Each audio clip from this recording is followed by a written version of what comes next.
Good evening. Good evening. Happy Thursday. My name is Monique Denton. I am extremely excited this evening. We have a phenomenal guest, and I was doing some research. So, listen, I have some questions for this guest. Let me tell y'all, this is going to be a good show.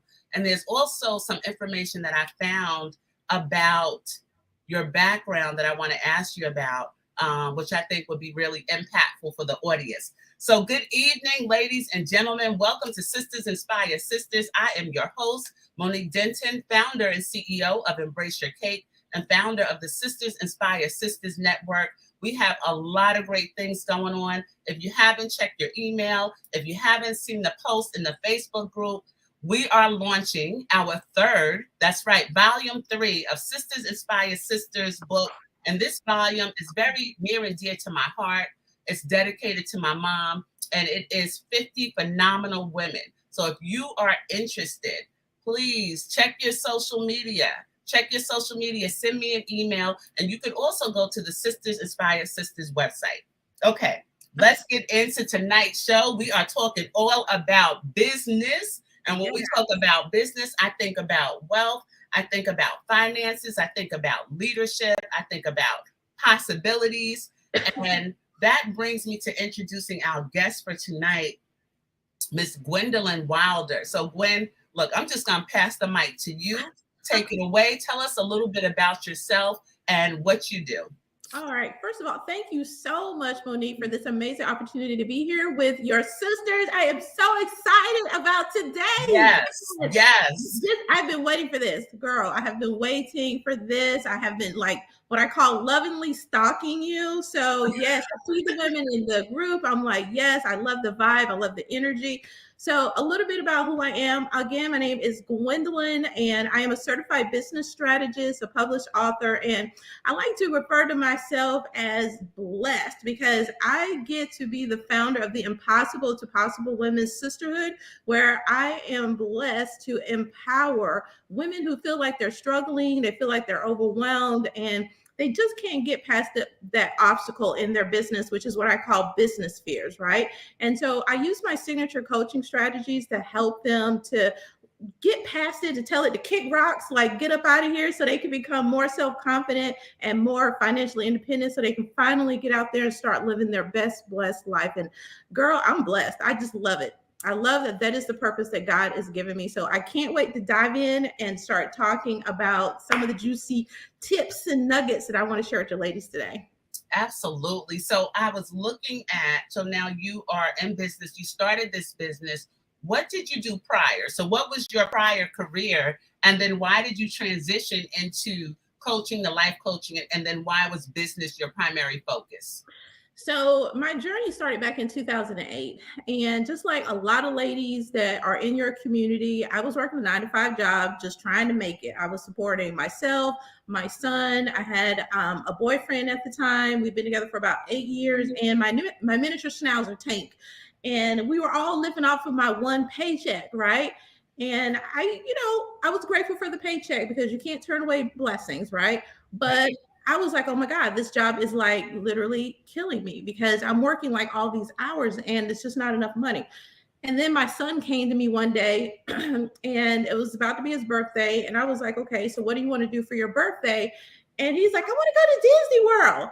And I'm like, oh my gosh, how am I going to do this, Monique? Like, seriously, I'm barely making it, right? Taking care of all of us. And you want to go to like the most expensive place on the planet.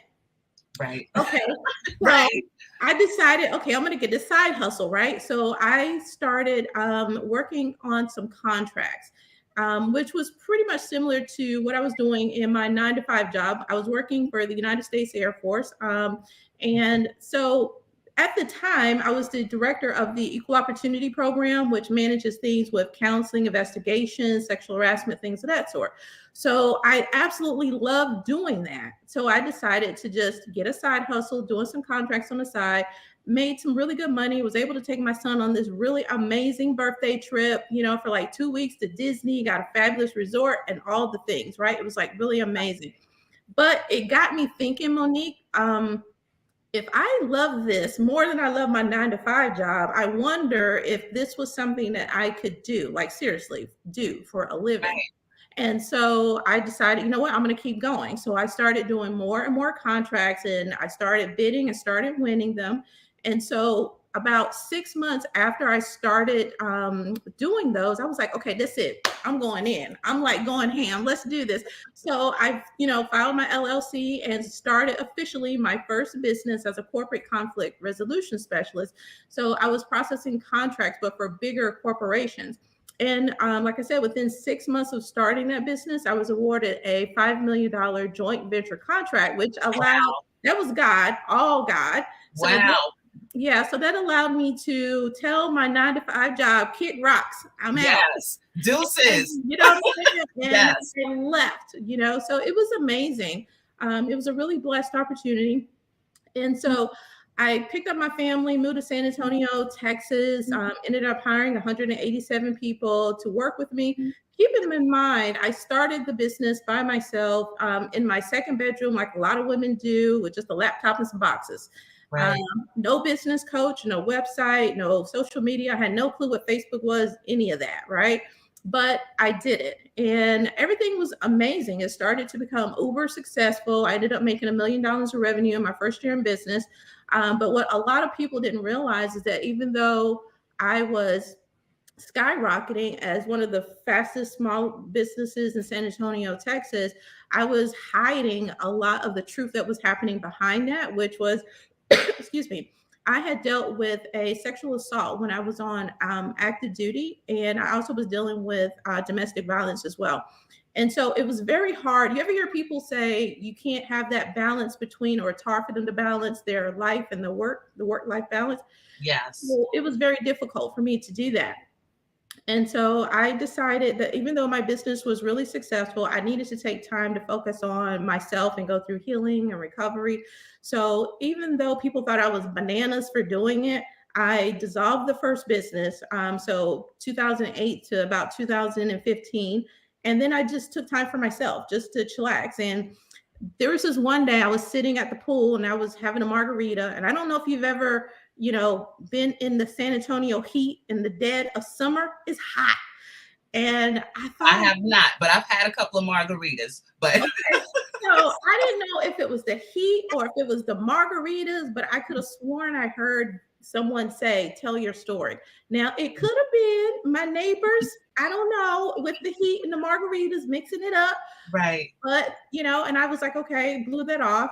But over the course of time, the more I started telling people about what happened, the more people wanted to know, like, one, how did you start a business? Two, how did you win your contract? Three, how did you manage your business with the sexual assault, with the domestic violence? Like, we want to know more about these things, these moving parts. And so that's what led to me initially writing my first book, which is called It's Okay to Tell My Story, which talks about the relationship between domestic violence, different forms of abuse, but from a business owner's standpoint. And so, excuse me. And so from there, that is what really skyrocketed my transition, because that put me on the platform for more people to ask me about literally what was it? How did you do it? All the different moving parts. And so that led to me co-authoring a second book, which is focused on workplace bullying. And that book ended up becoming a New York Times bestseller. So from there, that's literally where different people reached out and said, okay, that's it. Teach me how to do this. And it was so many women that reached out. I decided, let me just focus there. Yeah. And that's how the Impossible to Possible Women's Sisterhood really came to fruition, because I started just working with women, sharing with them everything that I did of how I started my first business. So I literally reverse engineered the process and then started teaching women how to start their businesses, how to scale their businesses. And then it turned into what you see today, which is 1.2 thousand plus women inside of our sisterhood. And so I just thank God every day that that's my purpose and I get to do it. So, and look, so y'all heard the story, right? And we didn't even get to the topic yet. But, and not even knowing that background, I wanted to thank you for your service, because I saw on one of the social media platforms that you have United States Air Force. And I'm like, wow, this is great. So one, thank you so much for your service. Two, thank you for sharing that story with us in the background. And I think it will also help to bring context to the conversation. Yeah. And I also want to say we have some people attending. Please make sure you like, share, comment. We love comments. We love the engagement. And we have Gwen that says, great move, healing first. And that was a wonderful, I mean, when you think about stopping with that amount that you made and you're like, you know what, this is it. So let's get into business fears, right? And fears. So when you are working with your clients, what would you say are like the top 3 fears that you notice that they have in terms of managing a business, starting a business? What are the things that they're really worried about? Yeah. So what I did, Monique, like I said, was I went back and I reverse engineered what were all the things that I was afraid of whenever I started my first business. And then also when I became a certified business strategist as well. And so every woman that I've worked with, I legitimately just process every single thing from the time that they had their business idea to the time that they met with me. What were the different struggles that they had? So I've identified that there's 7 main fears that we face, regardless of where we are on what I call our girls' trip to success, right? Our entrepreneurial journey. It doesn't matter how successful we are, if we just started yesterday or if we've been in business for 15 years. These are the top 7 fears that we face as women. We face fears focused around money, mindset, sales, systems, support, visibility, and lifestyle. Now, sometimes we're going to have multiple ones happening at the same time, and and that's kind of where it gets us. And just kind of think back to the story that I had, right? So I had the fear that I needed to have a website in order to start my business, and I was like, you know what, can't afford it. Just going to do it, right? Just going to start the business. Didn't have social media, didn't have the systems in place, but I did it anyway. I had some mindset struggles because I was trying to hide the fact of, come on, the physical bruises of domestic violence, the emotional abuse from the sexual assault. I was trying to hide all of those and still be the person I needed to be for my family, for my business. And so what I wanted women to know is that you can take those fears that you're dealing with and you can turn them into, as long as you have the right success strategy, the business plan to go with this, you can turn them into a positive, profitable business opportunity. And that's exactly what I did. I turned the fear that I had of hiding in the shadows as a victim at the time of assault and abuse, and I turned it into a book. I turned it into a guest speak. I turned it into coaching programs. I took the fears that I had of becoming a female entrepreneur and not having any degrees at the time, and not having the knowledge of understanding how to become a business person, or I didn't even know what a sales pitch was, right? Or any of that. And I turned it into, I did the work and I figured out, okay, you know what? This is how I'm going to position myself. And there's 3 ways, and I don't know if you're ready for me to hop into it, but there's 3 ways that you can do this, right? And so that's what I want to share with the ladies today, the 3 ways of how to do that, how to use the fears. Let me just, because I'm taking notes, and I hope those that are watching are taking notes. I want to get back to those 7. So the 7 main fears you said: money, mindset, sales, system, visibility, lifestyle, and I think support. Support. Yeah, okay. Support is a really big one as well, because again, it's really not just about the technical aspect of the support, but from your friends and your family, and having someone who's already overcome the challenges, like a business coach, that can help you through the challenges as well. Okay, so this is good, and I could definitely relate to all 7 of them. So now you said you have 3 ways that we can overcome those fears, or either and I got from you, and I hope everyone was listening, is that there's also a way to turn those fears into a profitable business. Yeah. Interesting, because in order to turn it into a profitable business, I'm assuming that you have to either have a whole lot of faith, okay? You have to have faith, a little bit of fear, but you have to have a whole lot of faith to say, you know what, I'm going to take this fear and turn it into a profitable business. Yes. Or you have to find a way to really overcome that fear. So what are those three things that you have for us? So the main thing that I want women to understand, and this is something that I've done myself, and I encourage women to do this all the time, is to have principles in your business. Because no matter what the business fears are, and they're going to come, like seriously, that self-doubt, I call it the is chick, right? Like she's always bringing herself in here, trying to get on this car ride to this girl's trip to success, coming in with all her baggage, self-doubt, low self-worth, like all the things, right? Like the fear of failing, even the fear of success, right? People Right. are always bringing up all these different challenges. And so, what I want women to know is that you need to have principles in your business that will help you to understand that you're dealing with this business fear. And then we're going to use these 3 steps that I'm going to talk about in just a second. But the 3 principles that I use that help me every single time and all my clients are these. Number 1, having a strong spiritual foundation. Number 2, making sure that you have solid, proven business strategies. And then number 3, making sure that you have a supportive sisterhood.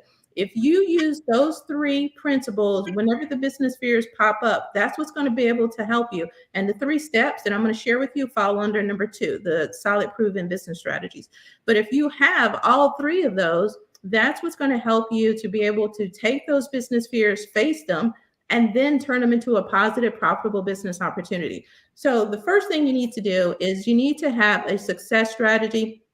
This is what I call it, but some people may call it a business plan, right? And so your business plan literally has to, if your listeners don't listen to anything else, just make sure they listen to this first part. Your business plan has to have these moving parts, these 6 moving parts. Number 1, you got to make sure that you have a workable plan. The workable plan is when you're identifying who are the people that you need to help you to become successful. What type of business do you want to have? Let's forget about the structure of the business. Do you want a sole proprietorship? Do you want an LLC? But do you want an online business, or do you want a brick and mortar business? And thinking about all of the possible roadblocks that could be ahead for you, right? So do you need team members and all the different things? The next part is making sure you understand who is your audience, because you have a difference between your target market audience and your ideal clients. Your target market audience are the people that you most want to attract to your business, right? But your ideal client is the person you most want to sell to, and you got to talk to those people differently. And then the most important part of the 6 steps is the learning automation. Okay, so true story. When I started my first business, I literally was writing people 1 email at a time. Literally 1 email at a time. So just imagine you have, I don't even know, I think I have like 2,500 plus people on my email list today. But just think, literally 1 person at a time. That's like bananas. And so putting your business on automation is how you bring in passive and reoccurring income, like that, making money when you sleep. Yeah. That's how that happens. And so I want women to know this is not some secret, secret out there in the world. Anybody can do it. It's just a matter of, excuse me, making sure you start implementing those steps right away in your business plan. And then the next step is what I call designing your kick-ass offers, right? So this is when you're designing your sales strategy. Now, I recommend for women to have at least 5 offers in their business at all given times. This is what's, again, going to make sure that they are not only going to have different flows of cash that are going to be coming into their business, but it's really important for women not to be what I call a sales shark. So coming out the gate and saying, hey, my name is Gwen, buy this $997, coaching program. That's not how it works, right? You got to build a relationship first. Right. So I'm single, Monique, right? So I look at everything like dating. So when I get ready to come to someone, you're not gonna, meet with a client and then everything is great after the dinner or the lunch or whatever. And then all of a sudden, okay, so you ready to buy this $997? It doesn't work like that. You got to smoosh them in first, right? So then the next part is all about, excuse me, energizing your audience. So this is when you combine your sales strategy with the marketing strategy. Again, how do you talk with people? This is when you're sharing the brand story, right? Which we'll talk about in a second. Mm-hmm. And then there's an auditing process that happens at the end, because again, you want to always continuously be looking at your sales strategy, your marketing strategy, your automation, all the things to make sure, at least every month, looking at them to see how can I do better? How can I meet the needs of my clients, the wants of my clients, and as well focus on what do I need as well. Because again, you got to have that work-life balance, and that's how you do it, is by focusing on those 6 moving parts. So that's the first part, right? And so then the second part is focusing on your brand story. This is if I had to say there's a glue on how to become successful, it really is the brand story. The problem, or the biggest mistake I see female entrepreneurs make, is that they don't know, one, they don't even know they have a story, and two, they are not sharing their story correctly. For some reason, people think they got to share like the big story all the time, and you don't do that because it's too overwhelming for people. So you have to understand your audience and what story to share at what time, right? And so making sure that women understand that there's 3 key parts to their story, that is what's really important. And so that's what I do inside of our community, sisterhood, is I make sure women understand how to tell their story, the client story, and then connect it to their offer. So that way it moves seamlessly, it builds relationship, it builds that know, like, and trust. So people feel comfortable, like more personable whenever they're out selling to people, instead of it feeling like a hard sell. Okay, so I have to stop you for a minute, because we're doing good with time. We have about 8 minutes, but I don't know if the audience realizes that this is like part 1.0 of a masterclass. Okay, this is some good information that you're giving, and I'm taking notes. I hope the audience is taking notes. This is information that you get in a masterclass in terms of discussing your story and how to break that down in the story into different parts. And so far, you've given us with the 3 tips, and then we're still at number 2, which is the business strategy. You're discussing how we can develop that. But even when you talk about the work plan, right, and your success story, and then we discussed automation. What if, so a lot of these, I mean, you've covered a lot so far in this short period of time, and some of it actually I will say for a new entrepreneur or an audience that might be listening, might sound like, oh my goodness, that's a whole lot. That's a whole lot I have to do. How can they take that? You know, as they say, how do you eat an elephant one bite at a time? Yeah. But if they need to do it, we have to do it one bite at a time. What are the 3 key things that they need to do first? Yeah. The very first thing is step 1. You got to work that plan, right? So you've got to stay in step 1, and you got to know what is the purpose that you're in business for. And then again, I think probably the thing that I see the most is that people get in business because their girlfriend or their, sister or whoever was like, oh my gosh, I think you're really great at something. And then they run off with it, but that's not truly what their passion is. And so your passion transitions depending on what stage of your life that you're in. If I never went through the trauma that I went through, I never would have ended up here on this journey. So you've got to make sure you know what your plan is, because everything else is centered around that plan, that purpose, who your team members are going to be, what type of business do you want to have, what is the life goal of your business. So just get into step 1. And that's why it's so important to have a business coach, someone that will help you to take that piece by piece by piece, so it's not so overwhelming and you don't feel like you're struggling as you're moving and you're building your business or you're scaling your business. That's good. That is good. I want to say some of the comments that we have here: face your fears. We have yes, we have hand claps here. Yes, taking notes, and of course, purpose. So now we were up to automation. And I believe automation was number 3 of the 6. You were giving us 6 points, and I believe we were at number 3, which was automation. So what are the other 3? Yeah, so basically, like I said, so with automation, there you're just focusing on what are the platforms, the systems, the structures you need to have in your business. And again, these are not things that you need to come out the gate with, right? So again, you don't need to have a website right away. You just need to have a way to take money.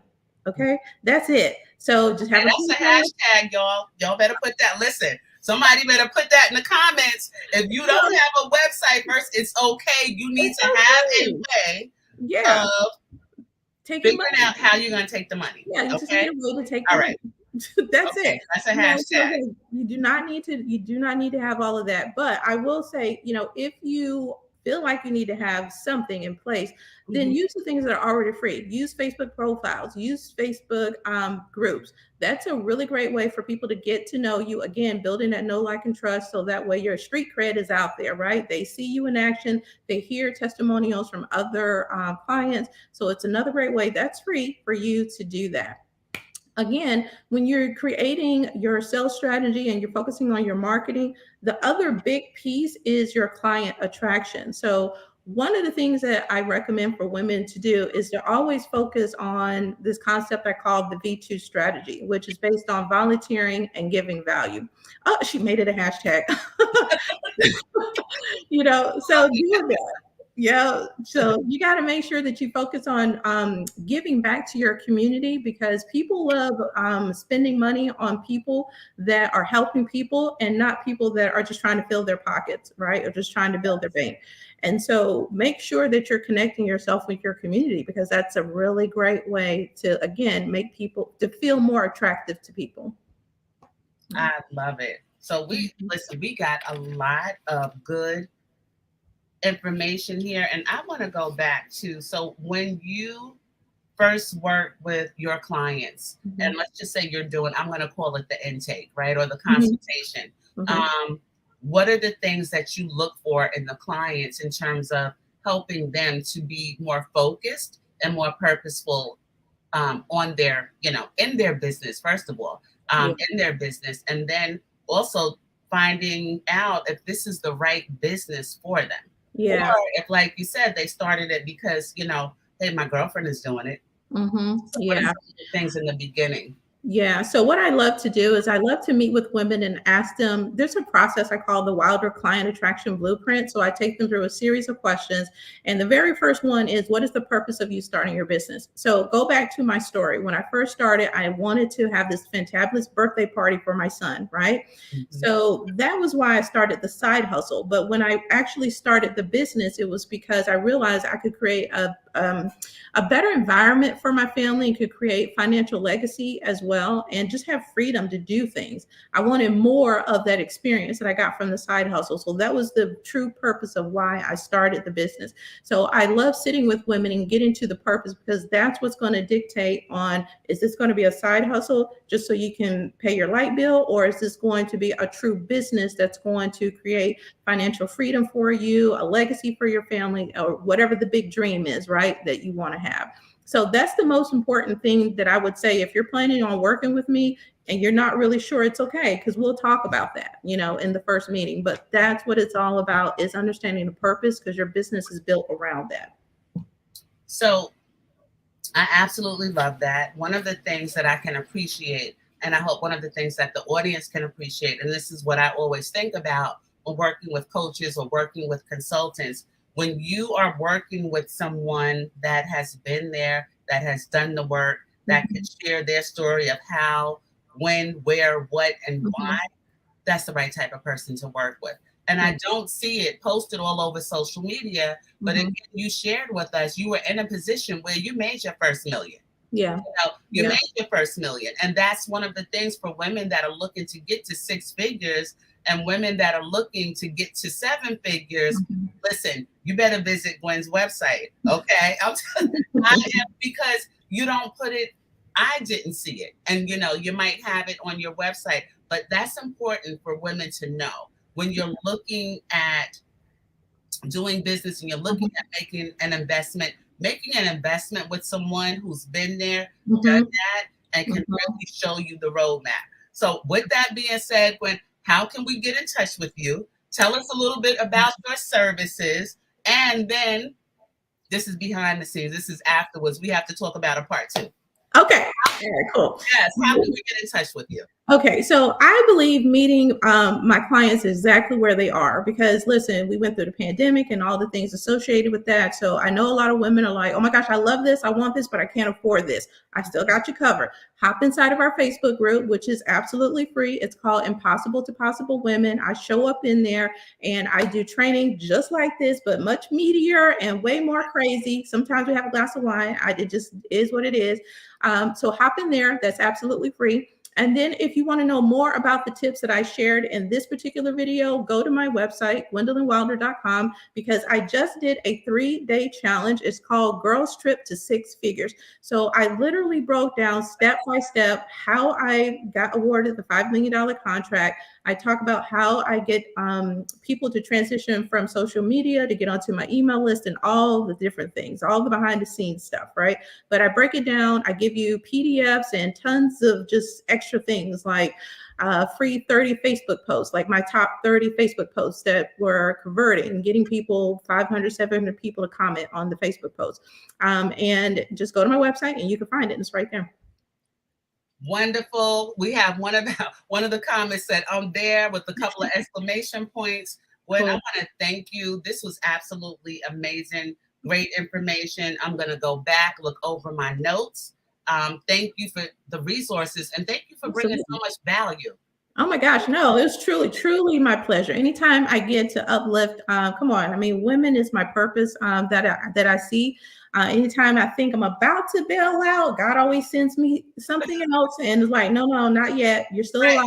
Keep going. That's right. So thank you so much for the opportunity to be here and just, again, just inspire. So thank you. So listen, everyone, thank you so much. Of course, you can catch the replay on YouTube. If you are on another network besides YouTube, go on over to our YouTube channel and subscribe to Sisters Inspire Sisters page. You can also reach out to Gwen and Gwen's private Facebook community and also Wilder.com. Thank you so much for joining us again. Like, share, watch the replay, and we'll see you next Thursday. Good night. Bye, everyone.